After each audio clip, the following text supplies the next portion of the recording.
It's 2 a.m., your room is dark, and your phone screen lights up.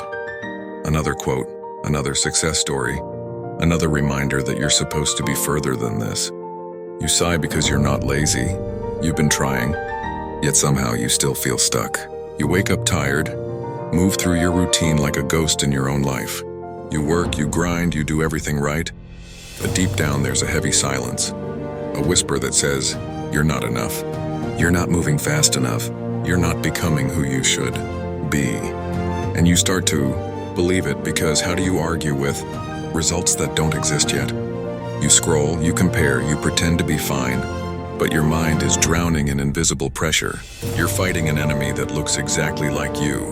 The truth is, you're not just stuck in life, you're stuck in yourself. No one told you the hardest part about self-improvement isn't the effort. It's the illusion. The illusion that movement equals progress. You've been busy, not becoming. You've been chasing validation, not vision. You've been trying to fix your life from the outside, when the real problem lives inside. You've built habits around distraction. You call it productivity, but it's really avoidance. You check your phone every 10 minutes, and not because you care, but because silence makes you confront yourself. You work hard, but not on you. You're scared to sit with your own thoughts because deep down, you know what they'll say. You've been running from you. And that's the trap. That's why you feel stuck. Because you can't outwork an identity that still sees itself as broken. But what if being stuck isn't a punishment, but a message?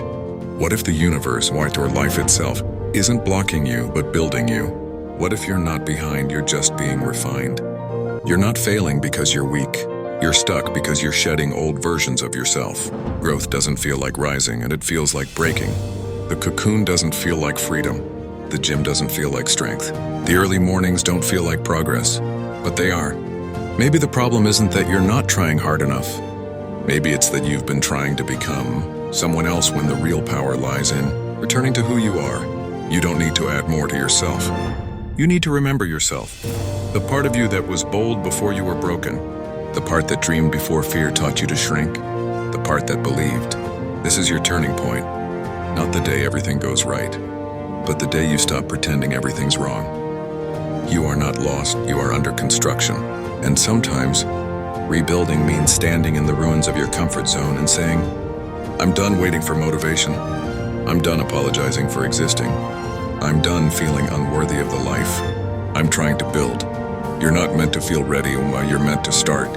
You're not meant to feel confident. You're meant to keep going until you earn it. Being stuck is not the end. It's the pressure point before your breakthrough. The pain you feel right now isn't a wall, it's a mirror, showing you what needs to be faced, not to break you, but to free you. Because once you stop running from your reflection, you stop living as a version of yourself that you've outgrown. You are not behind. You are not broken. You are not stuck. You are standing in the middle of who you were and who you're about to become. And that's what transformation looks like. So breathe. Forgive yourself. Remember, every storm you've survived was never meant to drown you. It was meant to teach you how to breathe underwater. Because one day soon you'll look back and realize you were never stuck. You were just being prepared to rise.